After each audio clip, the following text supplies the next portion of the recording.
Así que bueno, les agradezco y les voy a presentar a Gerardo, que es un ingeniero que es amigo. Dentro de su discreción, ha hecho trabajos de ingeniería en más de 20 países en Latinoamérica, obras de ingeniería de alta prestación, obras sofisticadas que superan quizás lo que nosotros estamos acostumbrados a hacer, que son edificios que tienen una complejidad, pero que técnicamente tienen otras soluciones, donde van a ver que los proyectos de ingeniería que él desarrolla y ha estado a cargo son proyectos que necesitan, además de la ingeniería en sí, para el final determinado de la obra, hay un proceso de ingeniería previo para poder concretar eso, específicamente desarrollado para esa obra.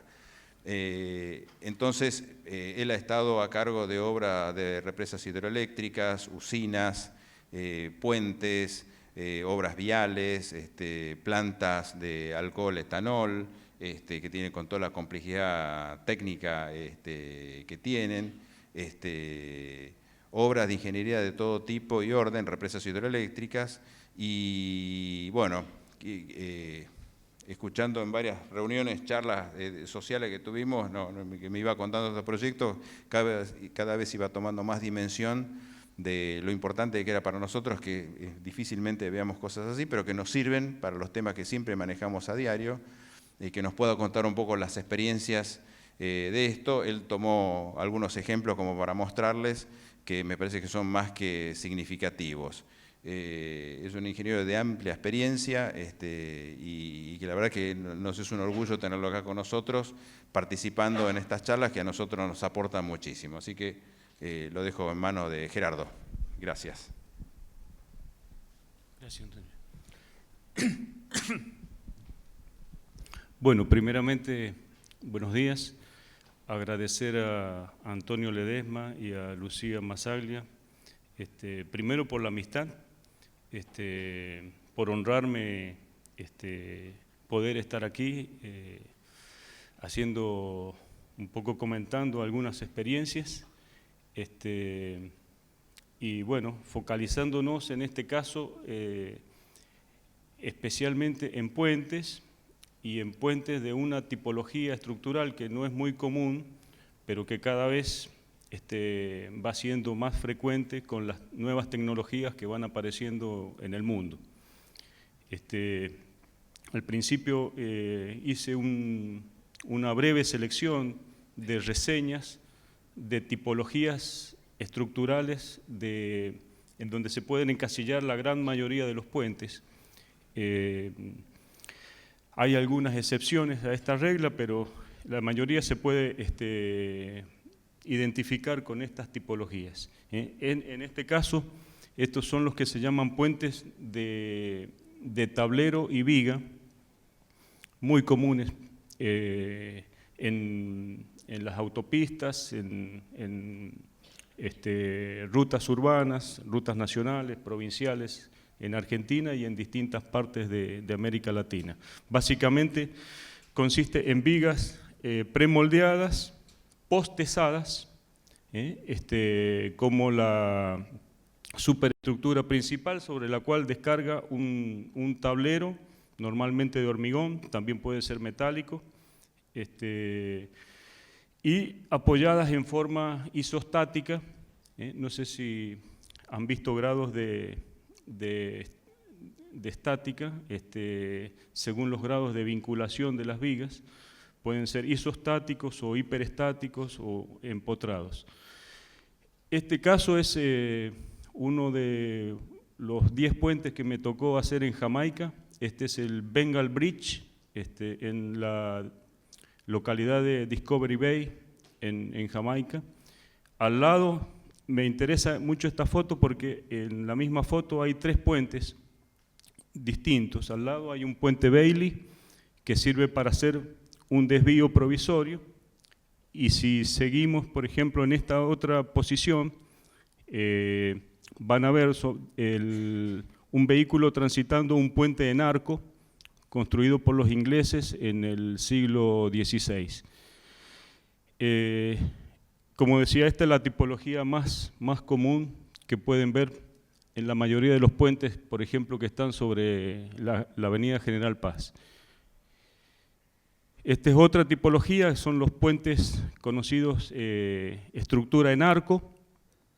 Este es un puente en Albacete, en España. Aquí toda la carga es soportada por los arcos que trabajan estrictamente a compresión. Aquí la necesidad, el requisito fundamental es los apoyos de los arcos sean muy bien cuidados. Aquí tienen que ser descargados en rocas. Estas rocas tienen que estar muy sanas, sin diaclasas, sin fragmentación, para poder soportar todas las presiones y las descargas de los arcos. El arco transmite normalmente una carga vertical y una carga horizontal, en ese sentido. Entonces, aquí es tan importante la capacidad portante de la roca en los dos sentidos. Este es otro tipo de puente en arco, uno de los más, el puente Lupo en la bahía de Shanghái, muy conocido, uno de los más transitados del mundo. A diferencia de la situación anterior, aquí el arco descarga sobre pilas de hormigón construidos sobre pilotes de gran diámetro y de mucha profundidad. Este es otro tipo de tipología que se llama los puentes cantilever o puentes en voladizo. Estos puentes fueron muy comunes en Europa y en Estados Unidos en el siglo XVIII y XIX. Este es un puente en Edimburgo, en Escocia.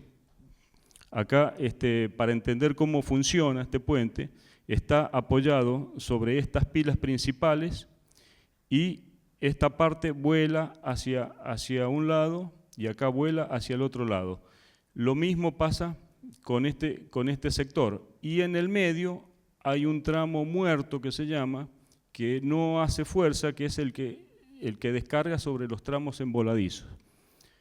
Estas son las vigas en cantilever o vigas en voladizo, que se construían cuando el acero era barato. En las épocas de la Torre Eiffel, hoy sería imposible. El coste de estas estructuras hoy sería impracticable. Por eso es que con el tiempo se pasan a los puentes tipo colgantes.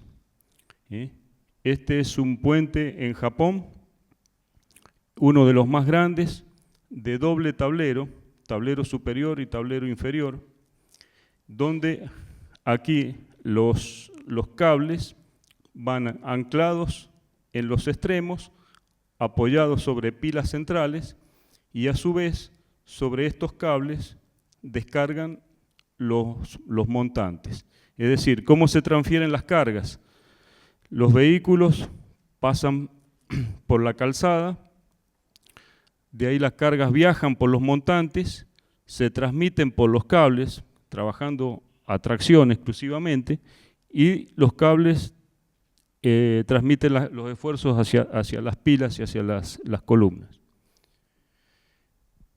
Este es el puente colgante más famoso del mundo.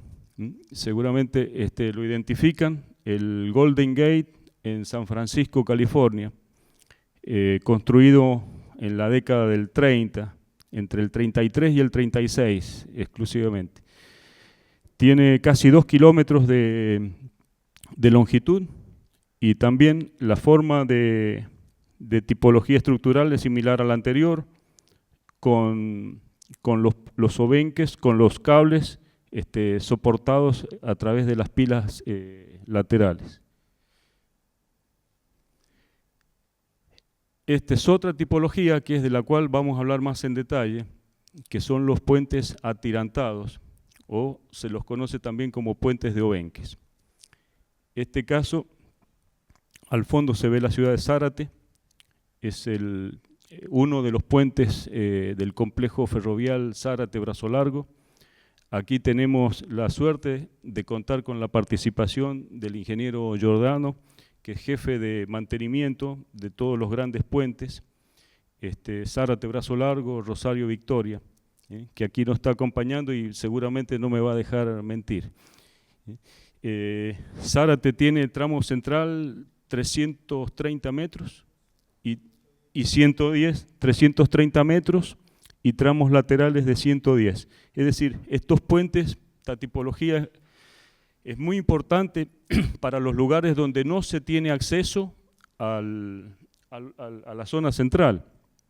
Es decir, son puentes de los cuales se puede construir desde los laterales hacia el centro sin siquiera tocar el agua, sin intervención del agua. O a lo sumo, cada uno de esos tramos pueden ser llevados con vigas de lanzamiento o con barcazas, pero sin siquiera tener que intervenir en el agua o hacer desvíos en el río, como se hace en muchos casos donde los ríos tienen un menor caudal. Aquí en el Paraná de Las Palmas y en el Paraná Guazú eso sería impensable. Este es el puente sobre el que vamos a hablar, también de tipo atirantado. Este es un puente en el que me tocó participar en la construcción entre los años 2005 y 2006. Está en medio de la selva amazónica en el Ecuador, sobre el río Pastaza, que es afluente del Marañón y a su vez afluente del Amazonas. Es un puente de menores dimensiones que el anterior, sin embargo la tipología estructural es la misma y fue proyectado y diseñado por la misma persona, que es el ingeniero Helmut Kaviolski, alemán, una de las eminencias a nivel mundial en puentes, que tuve la suerte de poder trabajar un poco bajo el asesoramiento de esta persona. Es un puente con un tramo central de 185 metros y poco más de 60 metros hacia los laterales, sobre dos pilas centrales. El sector donde estoy ahora apuntando es la margen izquierda, esta es la margen derecha. No sé si saben, los puentes, igual que las autopistas, se las identifica al lado derecho y lado izquierdo como posicionándose en el centro del río y mirando en la dirección hacia donde va el agua. Entonces ahí tenemos la posición de cuál es margen derecha y cuál es margen izquierda. Aquí la margen izquierda es la provincia de Pastaza, capital Puyo, y la margen derecha es la provincia de Morona Santiago, capital Macas, en medio de la selva amazónica, como decíamos. Y este es el puente que más deben conocer, en Obenques, el puente Calatrava o puente de la Mujer, en el dique número 3 de Puerto Madero, con la característica que es un puente asimétrico, donde tiene una sola pila central inclinada y el resto del tramo es soportado por las cargas de esta pila. Hay una última característica, una última clasificación que se llaman los puentes móviles. Perdón, el puente de la Mujer también es un puente móvil, un puente basculante, que permite una rotación hacia una de las márgenes. Este es un puente móvil también en la China, con la característica que el tablero es levadizo para el paso de las embarcaciones.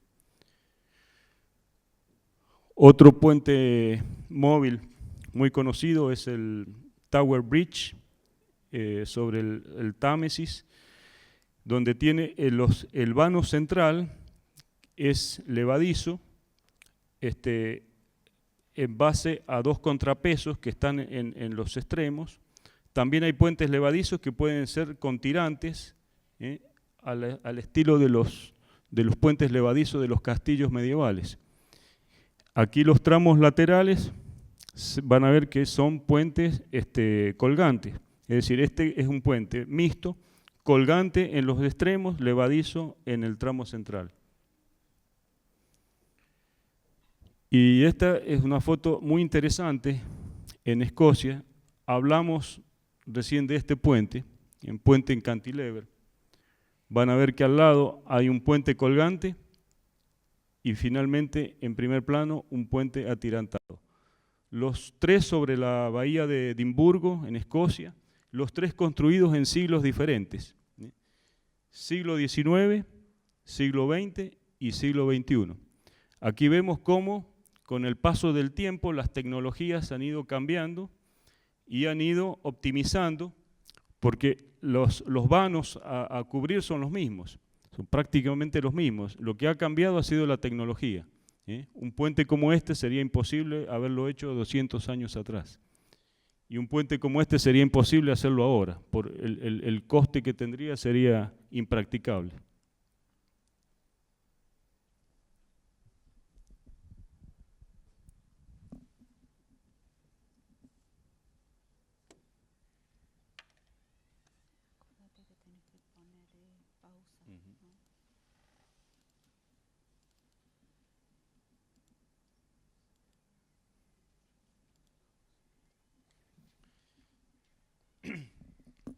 Bueno, ahora concentrándonos ya en el puente que hemos elegido, es el puente sobre el río Pastaza. Decíamos, es un puente de tipo atirantado, construido entre el 2005 y el 2006. Fíjense lo importante para la construcción del puente, el montaje de las grúas torres. Es lo primero que se monta antes de hacer un puente, porque es la estructura que va a servir desde el primer día hasta el último día en la ejecución de la obra. Esta es una vista, una foto que tomé personalmente. En esa época no existían los drones. Estaba colgado en la canastilla, en el extremo del brazo de la grúa torre, y permitía tomar fotos a diferentes niveles. Esa es otra vista también tomada desde la canastilla.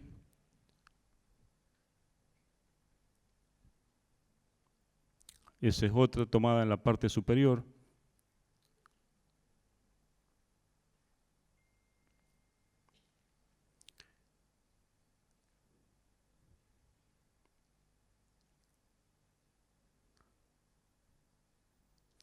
Esa es una etapa, en la etapa de construcción, una foto tomada también desde la margen derecha, donde se puede ver cómo se avanza desde el puente, desde ambos lados, y finalmente se produce el encuentro en el tramo central. Ese tramo central tiene que estar milimétricamente calculado y ajustado, porque incluso con las temperaturas y las dilataciones que va a tener el puente en sus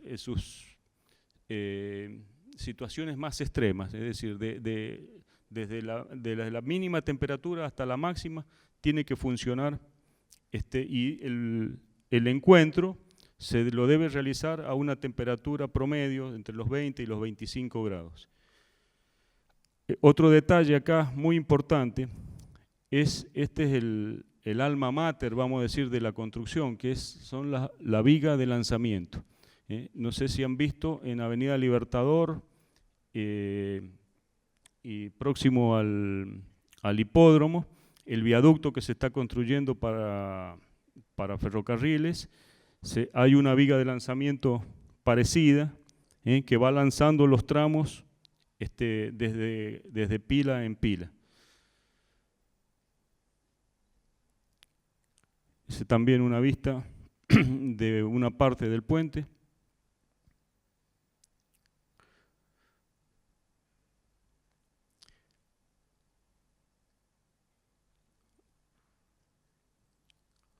Vamos adelante. Este de acá es el galpón. Después vamos a hablar de los colores. del galpón donde se preparaban los obenques, que son los elementos atirantados que sirven de soporte principal del puente.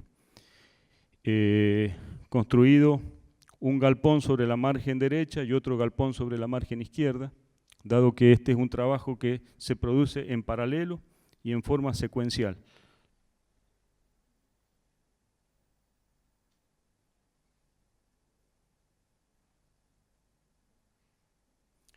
Bueno, esta es una foto que hasta me avergüenza mostrarla, porque estuve en la presencia de las maquetas que ustedes hicieron, que organiza la Cátedra Solsona Ledesma en el Museo de la Arquitectura, como en julio, con trabajos de muchos de ustedes.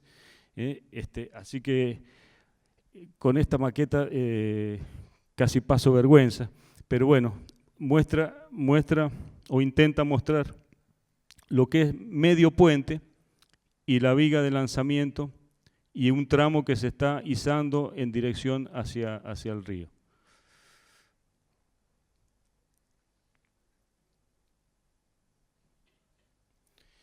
Bueno, este es un premio que recibimos 2 años después de terminado el puente. La Asociación de Ingenieros Estructurales nos entrega el premio José Luis del Pini por ser la estructura notable para el bienio 2007 y 2008. El premio está obviamente a nombre de la empresa constructora, que es la empresa en que yo trabajaba en esos momentos, posiblemente la conozcan, y fue entregado el premio durante las 20ª jornadas argentinas de ingeniería estructural.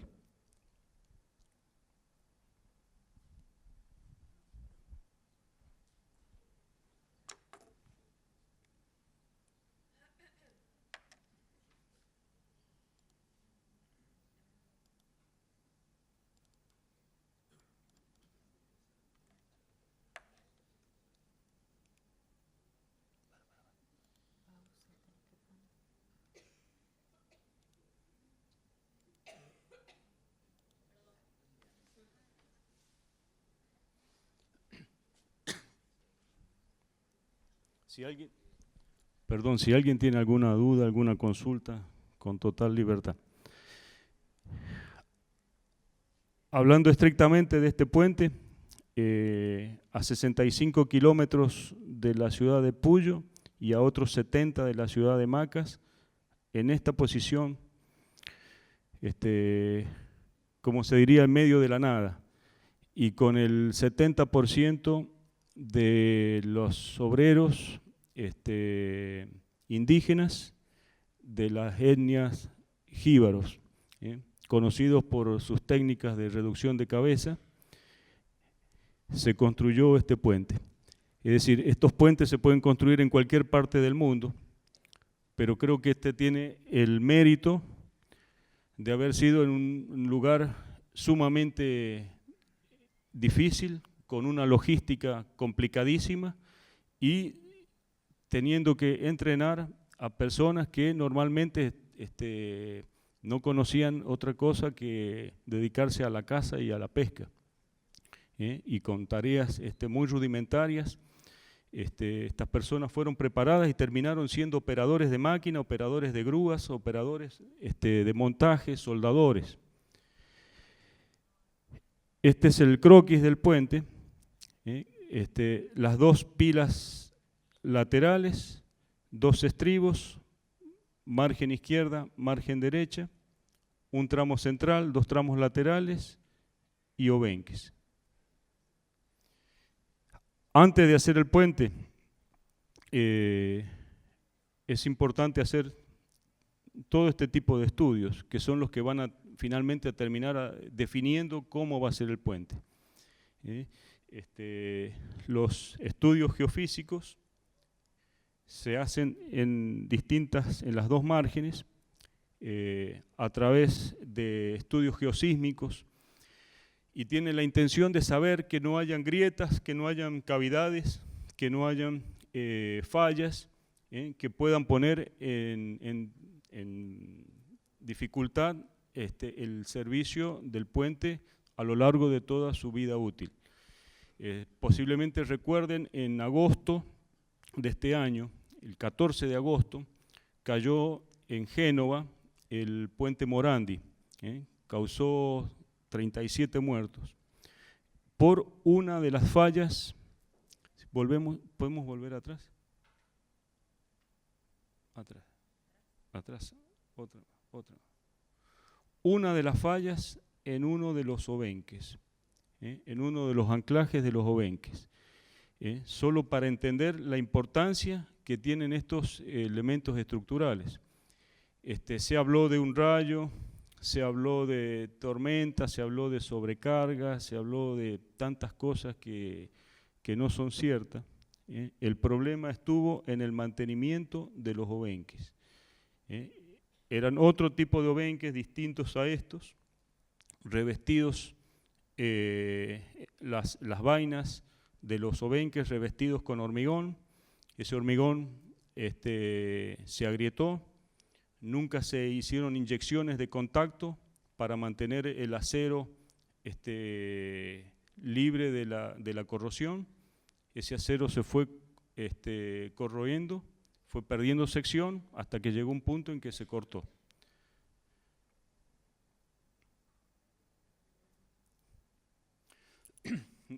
Ahí, para atrás, vamos, uno más. Otro para atrás. Para atrás. Adelante. Adelante. Los estudios geotécnicos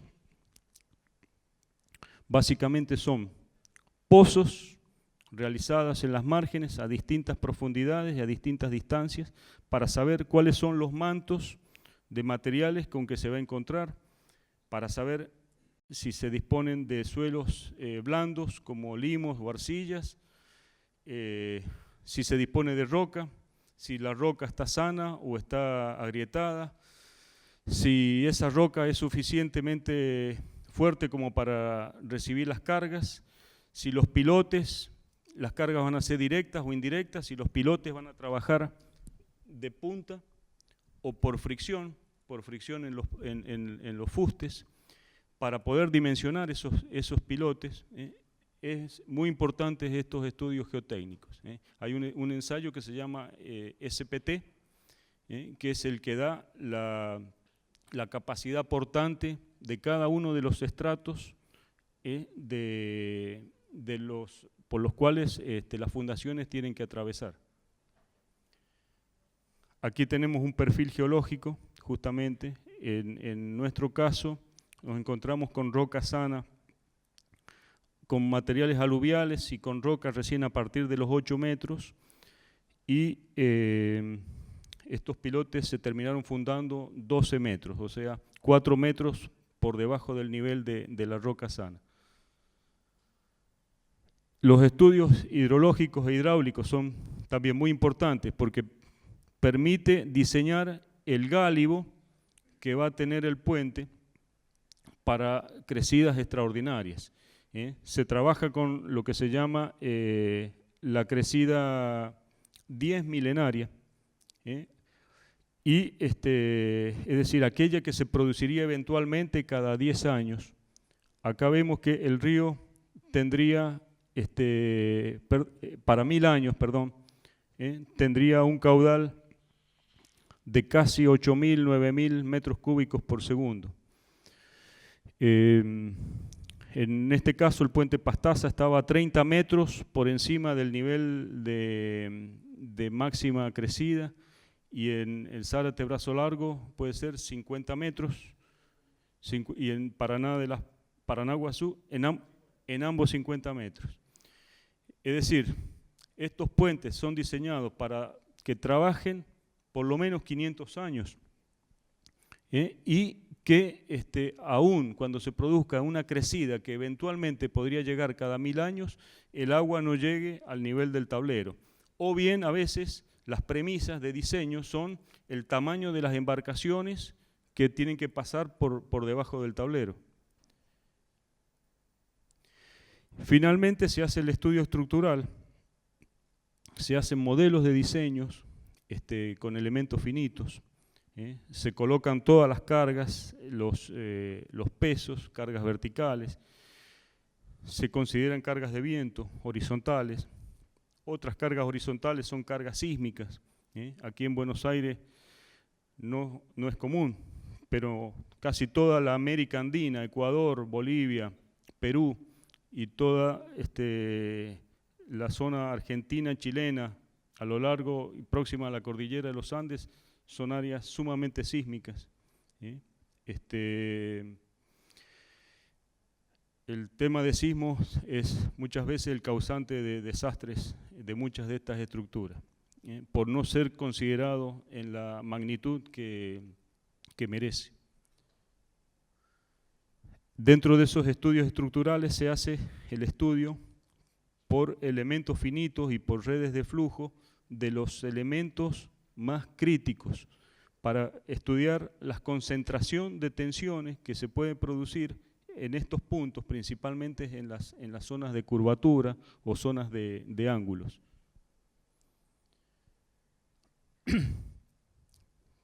Creo que pasó una, ¿o no? Ahí está. Dentro de las partes que conforman el puente, entonces decimos que tenemos estribos laterales con 4 pilotes de gran diámetro, de 2,60 metros de diámetro y 1,50 m, tanto en la margen izquierda como en la margen derecha. Después pilón con 8 pilotes, o sea las pilas centrales, con 8 pilotes de 12 metros de profundidad. Acá es muy importante el estudio hidrológico para saber cuál es la cota de la máxima socavación. Es el nivel inferior que podría tomar el río en una crecida extraordinaria. Estos 12 metros, aparte de fundarse en roca sana, tienen que estar por debajo de la cota de la máxima socavación.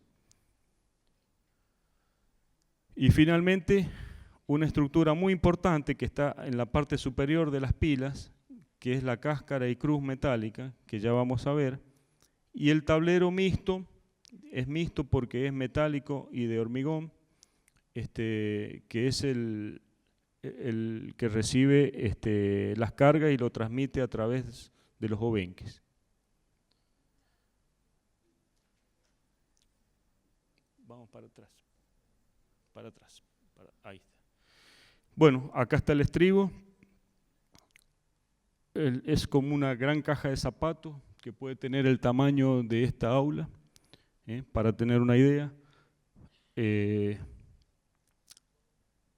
Pilotes de 2,60 m, pilotes de 1,50 m. Los pilones, las pilas centrales, con 8 pilotes cada uno. La cáscara y cruz metálica de los obenques es fundamental para poder transmitir las cargas de los obenques hacia las pilas centrales. Hay en este tipo de puentes, hay puentes, vamos adelante, que son como estos que se llaman puentes en abanico, es decir, donde la mayoría de los obenques se concentran en la parte superior de la pila. Hay otros puentes, el caso del puente de la mujer, se llaman puentes de obenques en arpa, porque van a ver que los cables salen de distintas alturas del pilón. Es la diferencia y se calculan distintos también. Acá otro detalle interesante, el obenque es el conjunto de cables adentro de una vaina y que son formados por torones. Los torones son cables de altísima resistencia, de más de 20.000 kilos por centímetro cuadrado de resistencia a la rotura, 10 veces más o 15 veces más de los que se utilizan en la construcción. Y van a ver que la cantidad de torones es variable dependiendo de la posición del obenque. Por ejemplo, los obenques que están más próximos a las pilas tienen 9 torones, o sea, 9 cables, y los obenques que están más próximos al centro del vano tienen 26. Y esto es simplemente porque el obenque trabaja a tracción y porque aprovecha una carga vertical, se aprovecha íntegramente en el sentido del cable. En cambio acá hay una componente horizontal que se pierde, por lo cual hacen falta más cables para soportar la misma fuerza.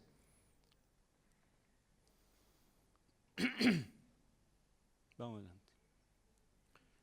Bueno, entre los trabajos ya preliminares vienen los trabajos en las excavaciones, margen izquierda, margen derecha. Recordemos, son 2 provincias distintas, de los cuales están separadas a 300 metros, pero si tuviéramos que ir por tierra, habría que dar una vuelta de cerca de 700 kilómetros, pasando por las ciudades de Puyo, de Ambato, de Cuenca, de Macas, para llegar a la otra margen. Así que se darán cuenta que no es un viaje para hacer todos los días, sino que hay que establecer líneas de conexión durante la construcción. Este es el montaje de las grúas torres. Una son grúas francesas, una es una Richer y otra es una Pingon, margen izquierda y margen derecha.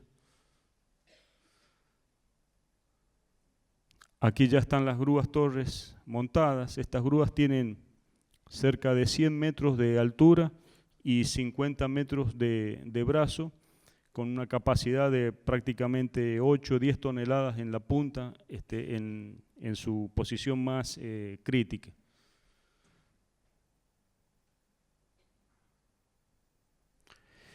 Decíamos la conexión de una margen con la otra.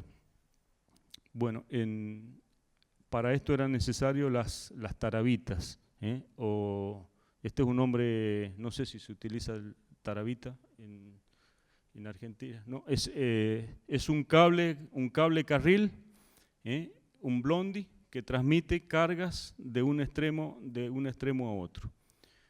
Este es un término ecuatoriano, vamos a decir. Acá hay dos cables carriles, 2 tarabitas.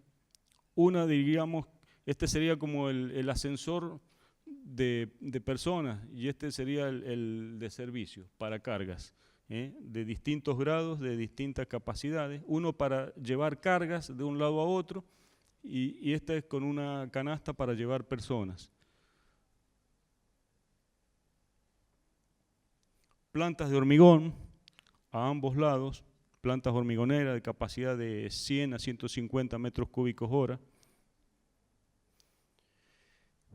Acopio de material pétreo para construir. Este puente tuvo cerca de 13.000 metros cúbicos de hormigón, que no es gran cosa.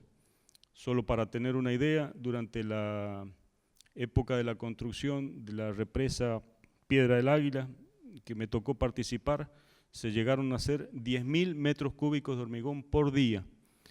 Así que estos 13.000 en el puente no son nada, pero sí era muy importante poder conseguir el material.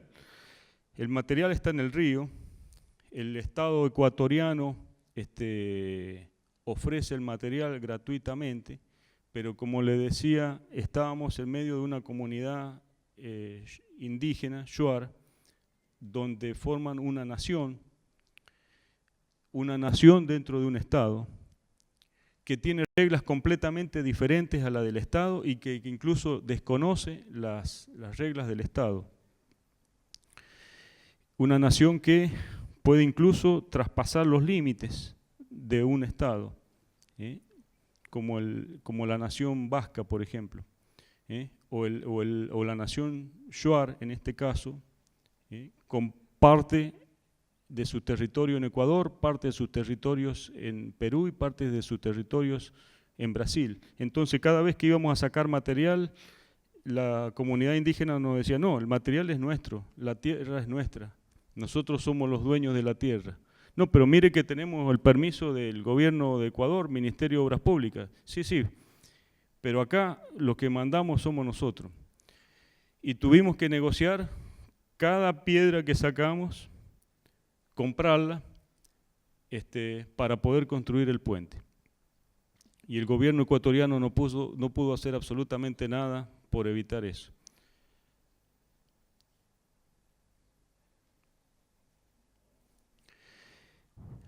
Este es uno de los trabajos preliminares, que es la preparación de las camisas, se llaman, tubos de acero para las excavaciones de los pilotes y los hormigonados de los pilotes. Muchos de estos pilotes se hacían con recuperación de la camisa, es decir, una vez hecha la excavación, colocada la armadura, se va hormigonando, a veces esos pozos eran inestables, se los estabilizaba con fluido bentonítico y en la medida que se va hormigonando se va retirando la camisa y se la va recuperando para próximos pozos.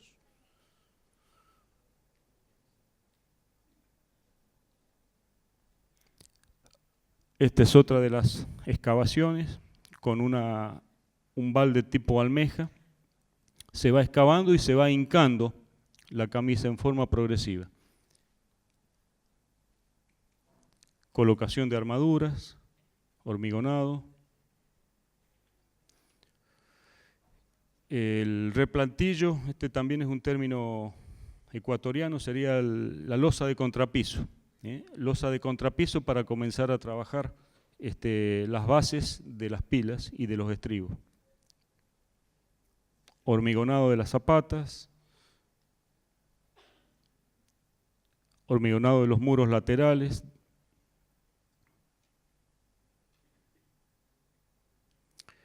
los estribos, como decía, en una gran caja de zapatos, que a su vez, después vamos a ver, tienen que ser pesados. ¿Por qué? Porque los tramos centrales del puente, los semitramos centrales del puente, tenían 90 metros, es decir, la luz central era de 180, entonces el semitramo de 90, y el tramo lateral es de 60. Entonces, la pila, imagínense un gigante que está con las piernas abiertas y que tiene que soportar el mismo peso de ambos lados, tiene 90 metros de un lado y 60 del otro. Entonces hay que colocarle contrapesos adicionales del lado más corto para que esa pila trabaje siempre a la compresión y no trabaje con esfuerzos de torsión o de vuelco, para los cuales no está dimensionado.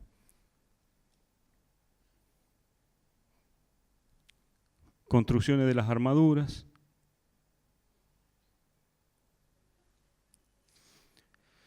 Colocación de las armaduras preparada para las placas de neopreno, sobre los cuales van a ir apoyadas las vigas. Hay una vista también tomada desde arriba de la canastilla de la grúa torre, donde ya se ve el estribo terminado y el terraplén de acceso para poder construir la losa de aproximación.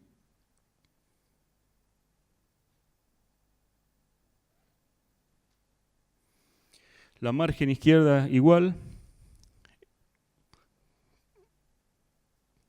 con una diferencia que en los estudios geotécnicos, justo en este sector no se detectó grandes bolones de roca que tuvieron que sacarse con dinamita, con explosivos, para poder atravesar los pilotes.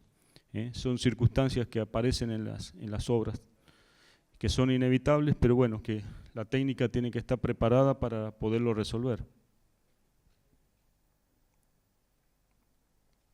Hormigonado de las armaduras, aquí vamos pasando un poco más rápido porque se repite un poco una margen con la otra. Ahora sí, vamos para atrás, para atrás.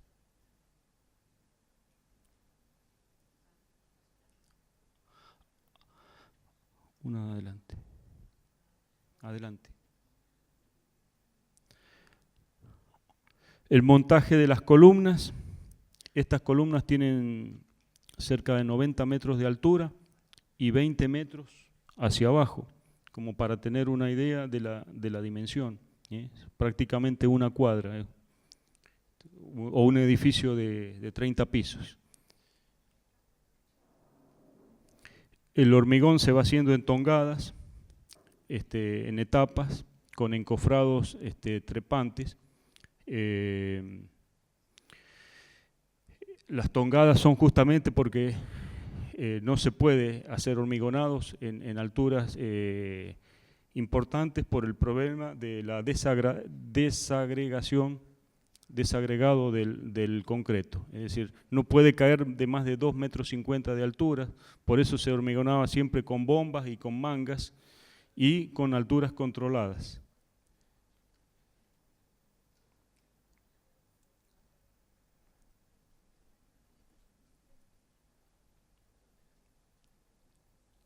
Bueno, ahí podemos estar. Ahí estamos ya en la sexta tongada, ya llegando al nivel de la cruz. Vamos adelante. Vamos adelante. Esa es una viga travesaño que unifica las dos pilas en la parte inferior. Vamos adelante. Y ahí se hacen, estos son trabajos complementarios, no son definitivos, son plataformas de los cuales nos vamos a apoyar durante las etapas de montaje. Este es otro trabajo complementario muy importante, que es la construcción de la viga lanzadora. Esta viga se construyó 100% en la obra, repito, con operarios, muchos de ellos indígenas que no sabían leer ni escribir.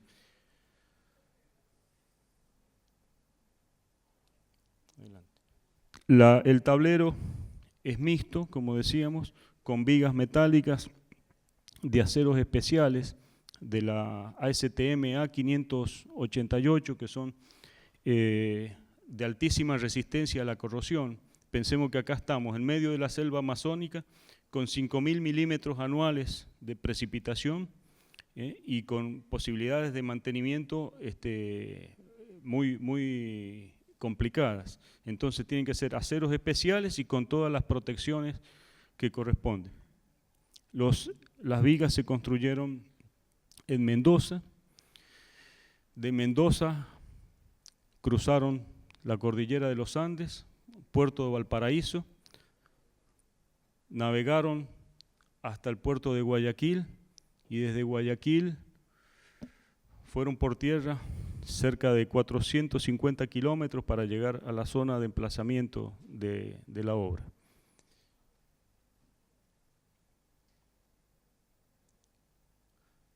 Aquí el proceso de soldadura de vigas, sumamente importante, verificaciones con rayos X y con tintas penetrantes. Imagínense que si se llega a formar un poro en esas soldaduras y después por esa porosidad se genera una falla, una fractura, eso puede generar el colapso de toda la estructura.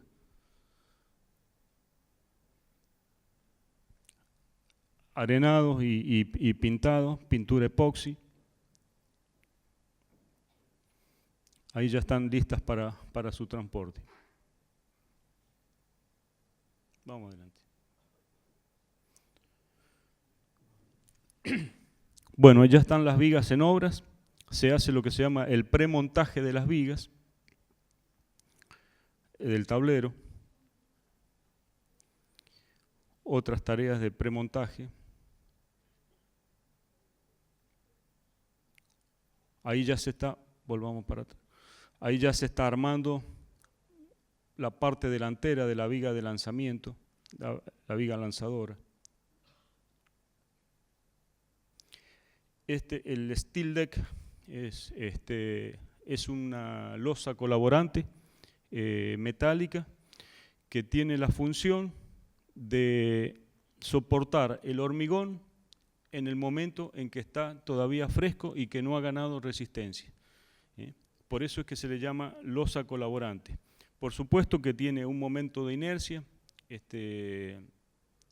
suficiente como para soportar todas las cargas en una época, en un momento temporario, vamos a decir así. Después que el hormigón fragua, comienza a trabajar el tablero de hormigón propiamente dicho.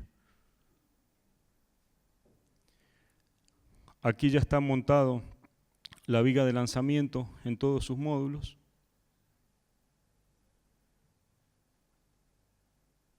Vamos adelante. Y acá comienza el montaje de los tramos hacia el río.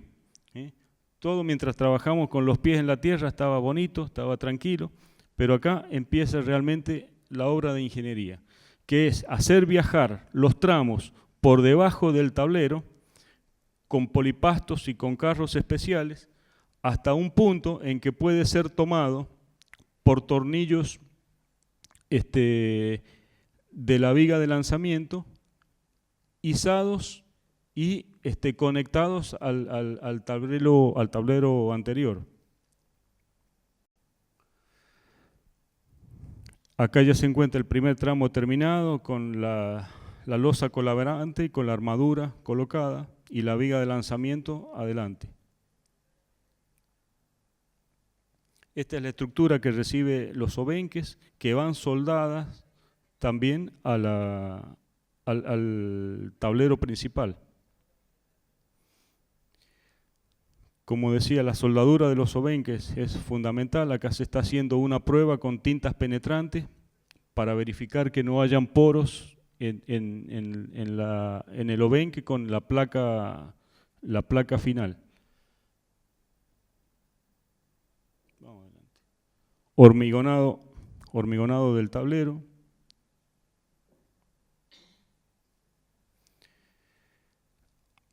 Aquí empieza la parte complicada, que es montar una estructura de más de 1000 toneladas a 90 metros de altura. Obviamente que se lo hace por sectores, se lo hace por tramos, que son los tramos de la cruz principal y de la cáscara. Todos estos tramos son verificados, repito, las soldaduras, tintas penetrantes con rayos X. Cobertizos van a ver, precarios.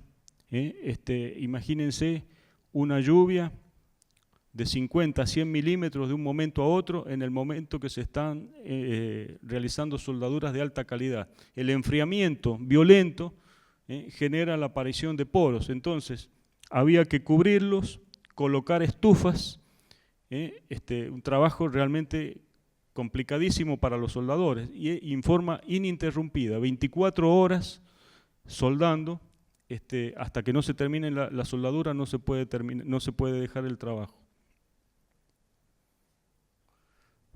Montaje de los tramos que van a formar los fustes de la torre.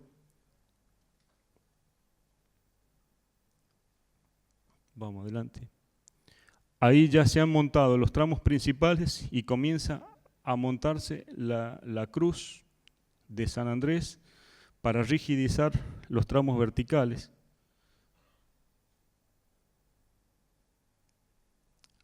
Aquí ya se está montando el último tramo. Primero se monta una diagonal y después se monta la segunda diagonal. Primero la parte superior, después la parte inferior. Todo esto calculado milimétricamente, pero no pueden haber diferencias para este montaje. Lo mismo, pero de la margen derecha, con un premontaje de los módulos.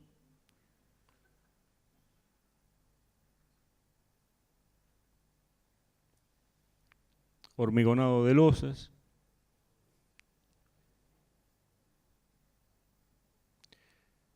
Yo vengo caminando por acá, aparezco ahí incidentalmente en esa foto, revisando la armadura antes del hormigonado.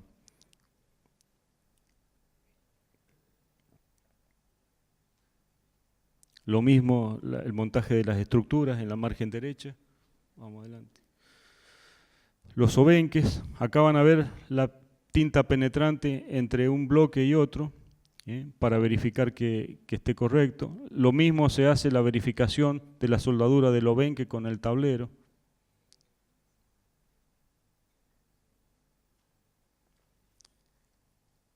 Vamos adelante. Gobiernos, el gobierno nos exigía los carteles de obra, uno en cada margen, durante la época del doctor Alfredo Palacio. Se terminó esta obra y con financiamiento del Banco del Estado.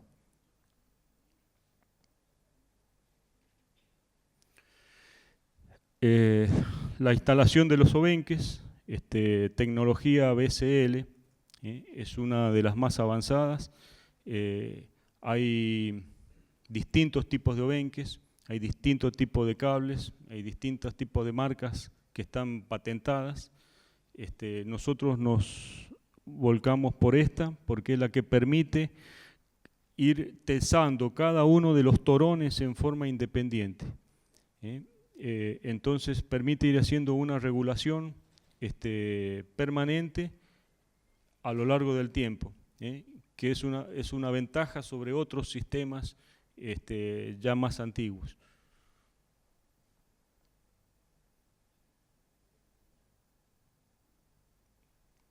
Esta es la zona de los anclajes de los obenques. Este elemento es el que falló en el puente de Génova. Este elemento. Colocación de las vainas y el tendido de los cables. Las vainas se van soldando con métodos de termofusión.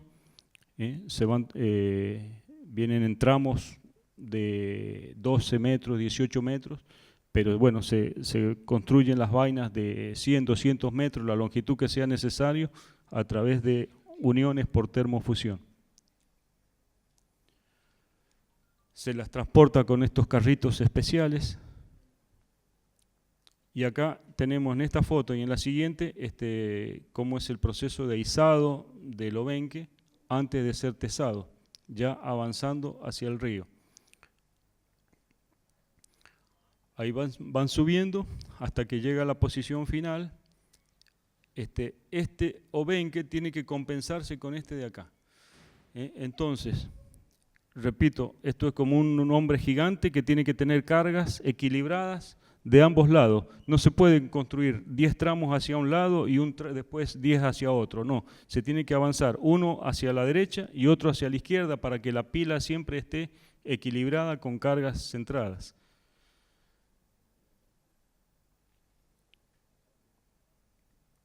Una vista desde las vainas levantándose con gatos. Alguna persona trabaja en una canastilla de servicio en la parte superior, donde se anclan los obenques. Adelante. Vamos adelante. Esta es la cabeza de los torones, que posteriormente se va a producir el tesado en la parte inferior y esto es en la parte superior. Acá se está produciendo el tesado de cada uno de los cables a través de una central hidráulica con un monitor que va midiendo la presión o la fuerza de tesado. Esos tesados no se hacen de una sola vez, sino que se van haciendo en forma gradual.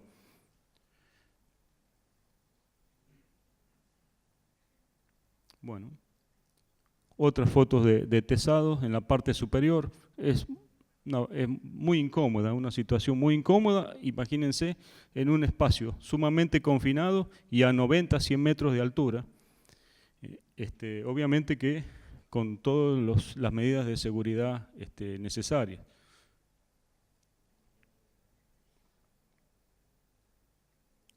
Una comprobación del tesado. Y así queda finalmente el obenque, el anclaje. Esto es lo que se llama la protección antivandálica.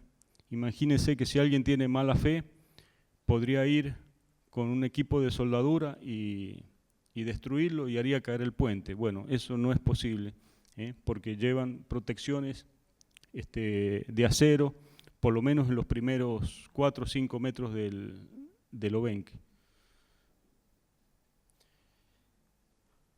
Y bueno, haciendo referencia a otros puentes similares, acá estuvo Antonio con Lucy hace ¿cuánto tiempo?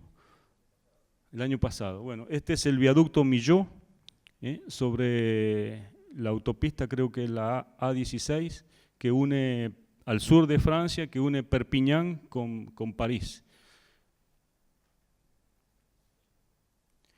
Este es el viaducto Øresund, que une la ciudad de Copenhague, en Dinamarca, con Malmö, en Suecia. Parte del viaducto va sobre el agua y parte del viaducto va en túnel. Es una obra única en el mundo. Obviamente que el tramo de Puente de Obenque es el tramo central, el más elevado y el que permite el paso de las embarcaciones. Este es otro puente en el que me tocó trabajar, sobre el puente Centenario, sobre el canal de Panamá. Se encuentra entre las esclusas de Miraflores y de Pedro Miguel. Este es el estrecho Culebra y llega a las aguas al lago Gatún. A diferencia del que vimos recién, fíjense que este es lo que denominamos puentes en arpa. No en abanico. El puente que vimos de Pastaza van todos los cables de la parte superior, en cambio van los obenques saliendo de distintas alturas de la pila. El puente Tacoma en el estado de Washington, en Estados Unidos, sobre la costa del Pacífico.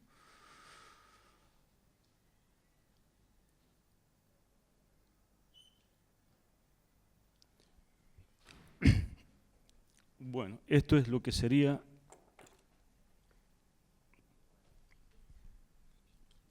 sí. Bien.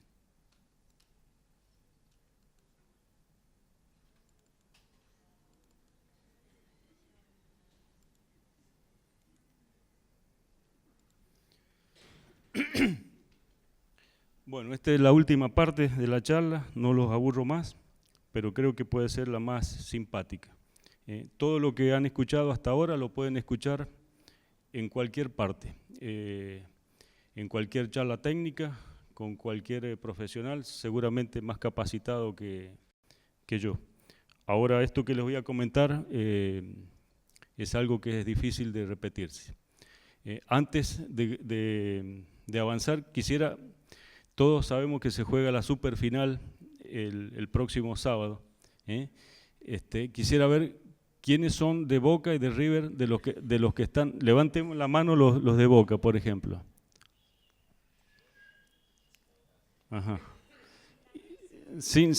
¿Y de River?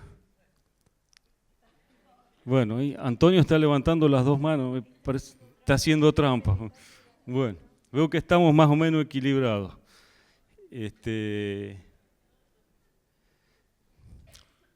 Vamos avanzando el puente Pastaza.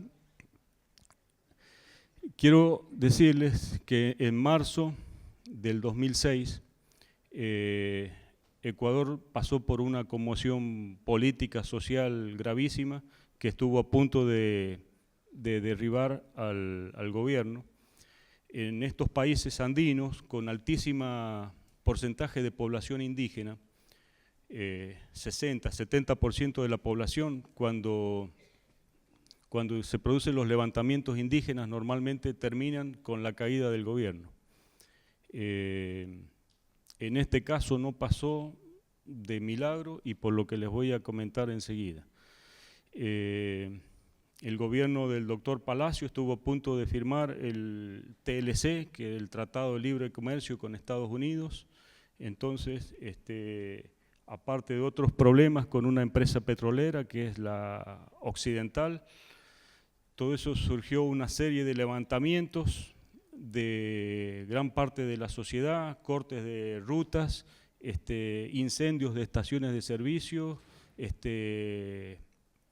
destrozos en todas las capitales, todas las rutas cortadas, muchos puentes fueron derribados, y el país quedó incomunicado prácticamente durante 10 días. Nosotros en la obra no fuimos lamentablemente ajenos a esta situación.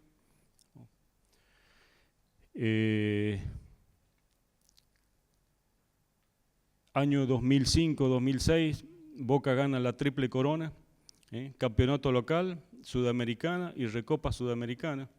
Entonces, los hinchas de Boca que estábamos ahí en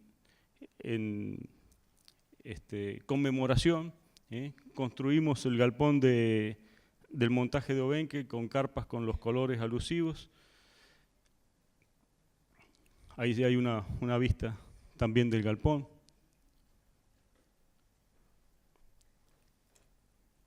Acá se ven las centrales de tesado, centrales de tesado de los cables. Adelante. Van a ver los recipientes, de basura en el puente, restos de acero. El comedor de la obra. Los funcionarios que se portaban bien, le dábamos al final de mes una camiseta de Boca, los que se portaban mal le dábamos otras camisetas, y después eran despedidos formalmente. Eso en broma. El levantamiento de indígenas se produjo. A las 4 de la mañana me avisan que venían 500 indios hacia nosotros a tomar el campamento y a secuestrarnos. Inmediatamente hice desalojar a todo el campamento contra la voluntad de muchos, pero los obligué a salir. Teníamos cerca de 200 personas trabajando. Estas personas tuvieron que caminar 70 kilómetros en medio de la selva para llegar a una ciudad, a un lugar donde podían tomar un medio de transporte. Los indígenas venían no en contra nuestra, pero sí en contra del gobierno y con la intención de usarnos como rehenes para ejercer las presiones contra el gobierno. Ataviados con lanzas, con flechas, con dardos, cerbatanas con dardos envenenados, pintados en son de guerra, y con el conocimiento que todos teníamos de la agresión, de lo que significan estas etnias. En algún momento me tocó pasar por un medio de un pasillo de cabezas reducidas. Hay una técnica que se llama tzantza en la lengua shuar, que significa cabeza reducida. Estas tribus normalmente luchan entre sí, principalmente por motivos de disputa de la tierra. La tribu que gana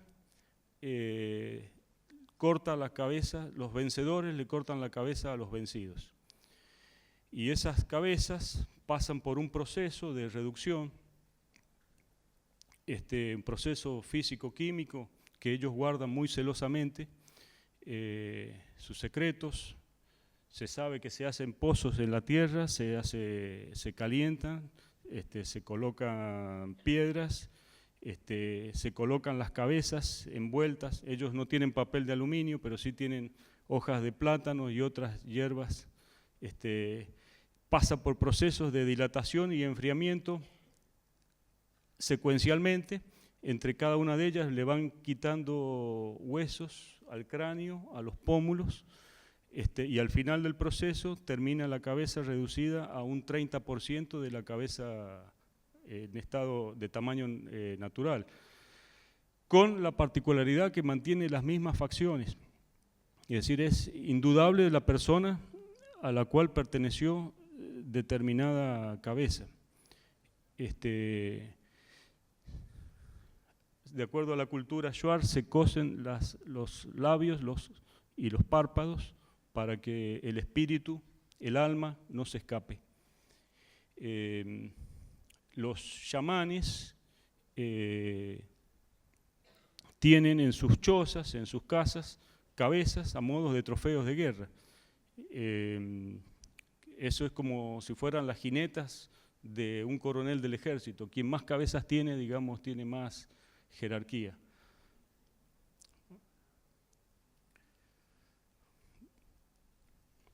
Acá está el jefe de la tribu. Vamos adelante. Vamos adelante.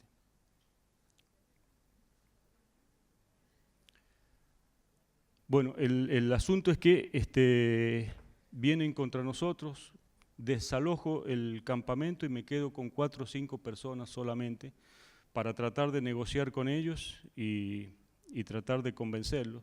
No fue posible, nos toman de rehenes, nos cortan todas las comunicaciones y nos amenazan de muerte y nos intentan llevarnos al medio de la selva. El procedimiento es internarnos dentro de la selva, se los hace caminar a los prisioneros durante toda la noche y durante todo el día se los deja descansar con los ojos vendados. Nadie sabe absolutamente dónde está el prisionero. Pudimos convencerlos que no nos saquen del obrador y les ofrecimos todas nuestras ayudas. Pocos de ellos hablaban español, la mayoría habla shuar, que es una lengua que proviene del quechua. Tengamos presente que todas estas tribus eran dominadas por los incas, entonces sus lenguas son todas derivados del quechua. Cuando vienen los españoles, estas tribus ayudan a los españoles a luchar contra sus opresores, creyendo que se van a liberar de su yugo, pero en realidad lo único que estaban haciendo es cambiando de dueño por otro quizás peor. Entonces, en ese momento se produce el desbande. En el siglo XV, en el siglo XVI, se produce el desbande de estas tribus hacia la selva y se transformaron en indomables. Nunca más nadie les pudo poner orden y ellos desarrollaron una cultura y una sociedad muy particular. Vamos a ver. Ya estos son momentos en que estábamos abuenados, vamos a decir así. Yo les ayudé a hacer cartas, a redactar cartas contra el gobierno. El fenómeno se internacionaliza, interviene la Cancillería Argentina en Ecuador, Ministerio de Relaciones Exteriores, el Ministerio de Defensa, el obispo, el ministro de Obras Públicas y hasta el presidente de la Nación. Yo no había querido avisar nada a mis familiares, pero se enteran por CNN, así que se imaginan casi les da un infarto. Se establecen procedimientos de acercamiento, de acuerdos. Esta era una de mis custodias. Esta señora y la siguiente no me dejaban mover a ninguna parte, me acompañaban hasta el baño incluso, obviamente ellas no entraban, no me dejaban tocar el teléfono, pero sí en cambio me dejaban trabajar en la computadora, es decir, no entendían que yo a través de internet me podía comunicar con todo el mundo, pero sí, eso sí, el teléfono no me lo dejaban tocar porque yo no podía hablar. Muchos de ellos vieron una pantalla de televisión por primera vez en su vida.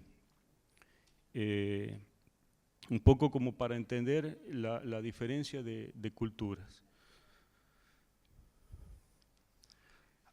Aquí ya estamos abuenados.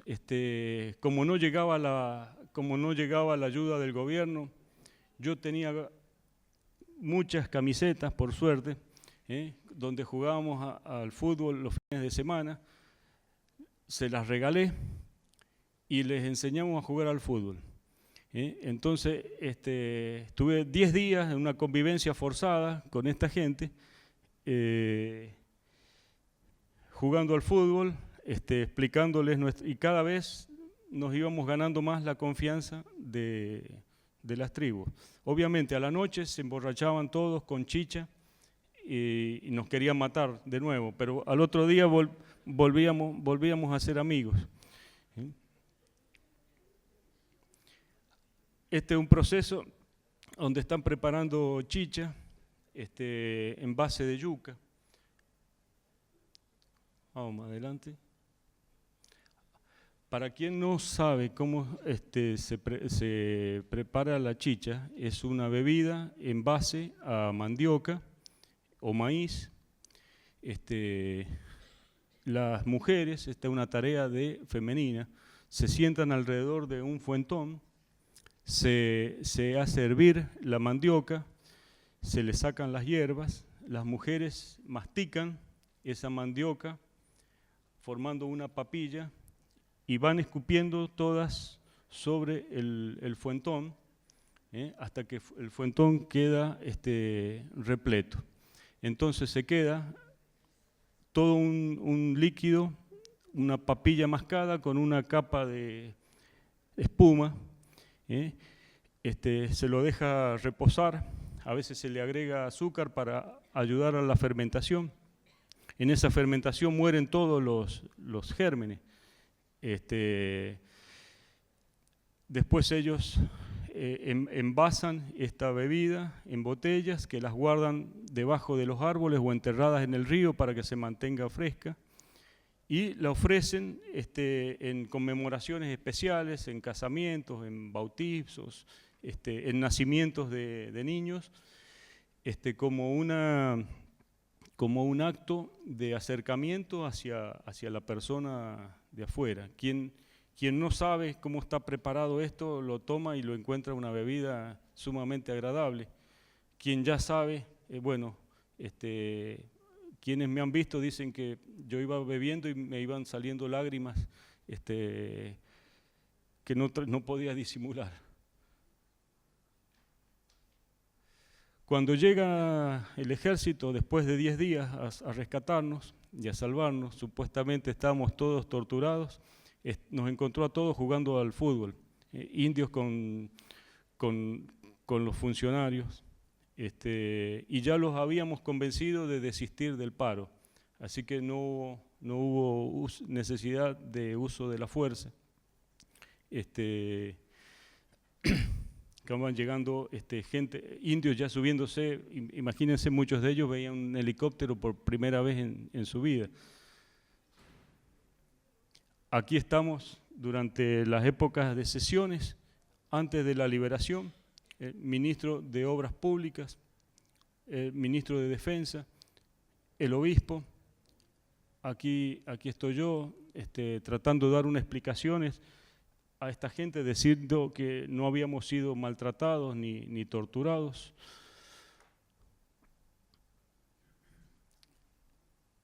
Este fue también otro de los momentos de las negociaciones de paz para nuestra liberación.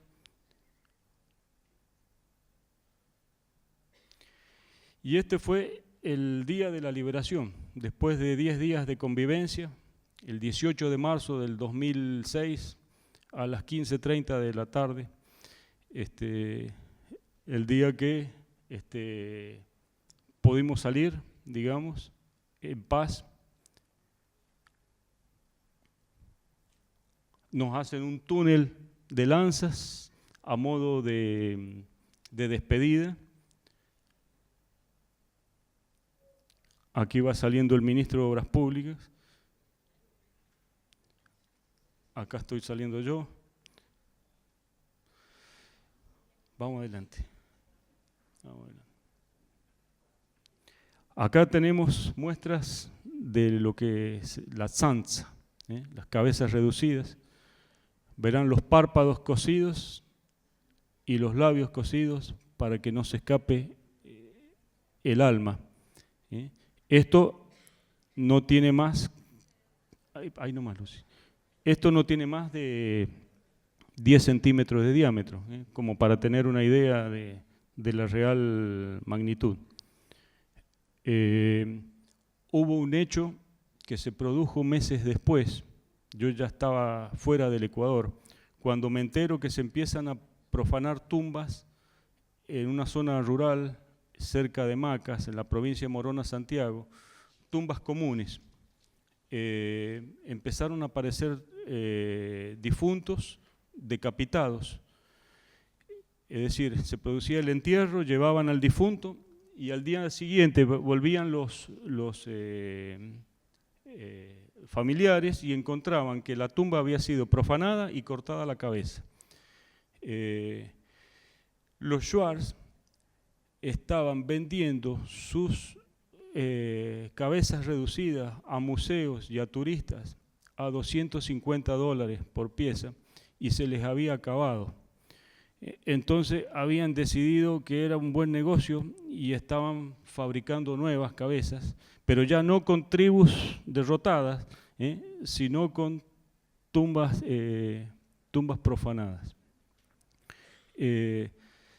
Otro tema que por ahí interesante, aunque sea duro, la relación con la comunidad era de mutuo respeto, pero de total distanciamiento, porque sabíamos las reglas muy estrictas que esta comunidad tenía. En el caso que alguna chica de la comunidad tuviese contacto con personas externas, era severamente castigada a latigazos. Los latigazos se los tenía que dar un familiar y con la vehemencia que la comunidad exigía. Si el familiar decidía golpearla despacio, bueno, él se hacía acreedor también de los azotes que no le daba a su familia, a su hija, a su esposa o a quien corresponde. En caso de reincidencia, se penaliza con la muerte a través de un sistema muy cruel que se llama empalamiento. Seguramente han escuchado hablar, que atraviesa una lanza, un objeto punzante por la zona anal y sale por la boca y la persona muere completamente desangrada. Yo por suerte nunca vi eso.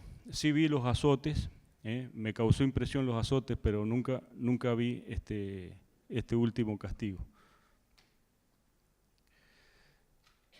Acá viene la parte más linda de la historia, que es primero que hoy la puedo contar, y segundo que nos visita el presidente de la Nación, el doctor Alfredo Palacios, una semana después,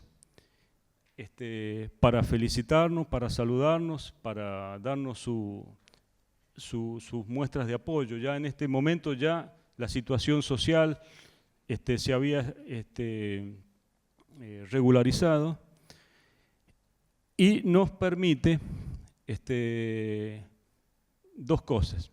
Primero, modificar la iluminación del puente, que estaba prevista toda con iluminación directa con luces blancas y la indirecta ornamental con luces verdes. Las cambiamos a azul y amarillo. Entonces, toda la iluminación directa sobre el tablero en amarillo y la ornamental en azul. Entonces hoy si pasan por este puente van a ver a la noche, tiene casi 400 metros de largo, van a ver la bandera de Boca de casi 2 kilómetros de distancia. La segunda concesión que nos da, esto apareció en la revista oficial de Boca, en la sección Mundo Boquense, en el año 2007. Otra vista del puente con la iluminación definitiva. Otra más. La segunda concesión que nos hacen es permitirnos enseñarle fútbol a los niños de la comunidad jíbaro, shuar, en las escuelitas. Así que esta fue una tarea que hacíamos los días domingos, con mucho gusto, se fueron creando clubes de fútbol, no daban muchas opciones, era Boca B o Boca A, digamos, para que los chicos no se contaminen con otras ideas. Vamos avanzando. Tenía mis secuaces, obviamente, que me acompañaban en esta locura. Si les comento la plata que me he gastado en camisetas, no me lo van a creer.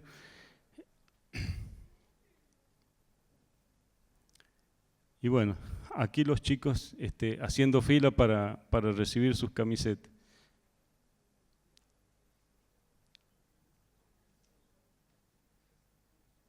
Ya partidos de fútbol, hacíamos sorteos los fines de mes y al empleado destacado le hacíamos regalos de heladeras, televisores, obviamente con algún envoltorio en particular.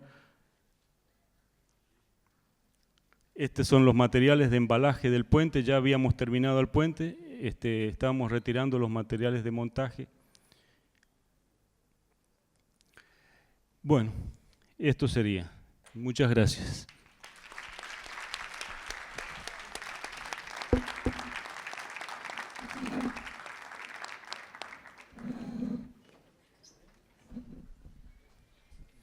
Bueno, muchas gracias, Gerardo.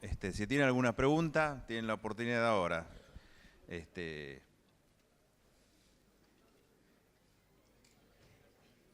Lo único que lamento es que es de Boca, pero bueno, un error todos cometemos en la vida.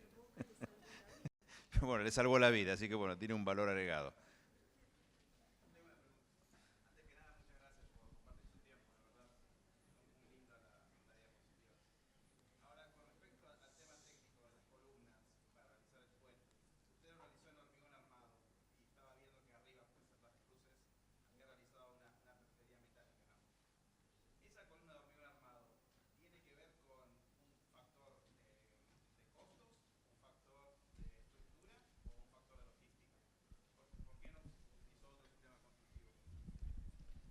La estructura metálica que va arriba es la estructura que resiste o que transfiere las cargas de los obenques hacia las columnas.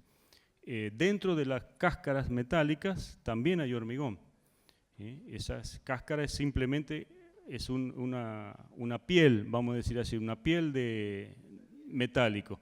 Por dentro también hay hormigón. Esas columnas trabajan a la compresión. Y el elemento más barato, más fácil y más versátil para absorber la compresión es el hormigón.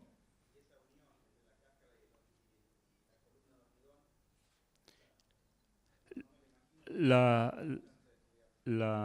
columna avanza hasta una determinada altura, deja armaduras en espera, hierros pasantes. El capuchón de la caja metálica pasa por dentro, contiene esas armaduras en espera y después se hormigona todo en forma monolítica.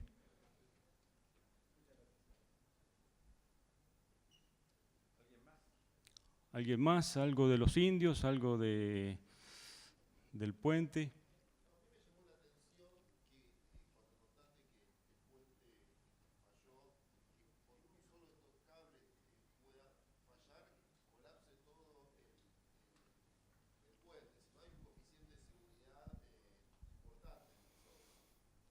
Estas estructuras el puente que se cayó no es exactamente igual a este que vimos.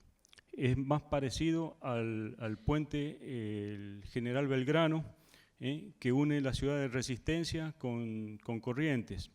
Es un puente de obenque, pero diría de una etapa anterior, donde los aceros no eran de alta resistencia como los actuales, eran aceros normales y estaban cubiertos completamente con hormigón. Lo que pasó fue la gota que derramó el vaso. No es que las roturas ya venían desde antes, las grietas venían desde antes, la corrosión venía avanzando hasta que llega un punto que se produce el colapso. Acá, a diferencia de estos puentes, el que cayó es un solo obenque de cada lado. Entonces, el puente está con uno benque de un lado y uno benque del otro. Una vez que falló uno, la pila inmediatamente colapsó. Es decir, el ingeniero Ricardo Morandi, ya fallecido, lamentablemente, no se puede defender, pero todos los que lo critican de proyectos, de problemas de cálculo y de problemas de construcción, no tienen en cuenta que no se hizo nunca el mantenimiento que él recomendó. Ese puente fue construido en 1967. Colapsó después de 50 años en que nadie hizo ningún tipo de mantenimiento. Entonces, a veces hay que tener cuidado en las cosas que uno lee, y hay que filtrarlas también. El puente era un puente correcto, estructuralmente correcto, calculado correctamente y construido correctamente. Falló el mantenimiento. Muchas de nuestras estructuras en Latinoamérica fallan por problemas de mantenimiento.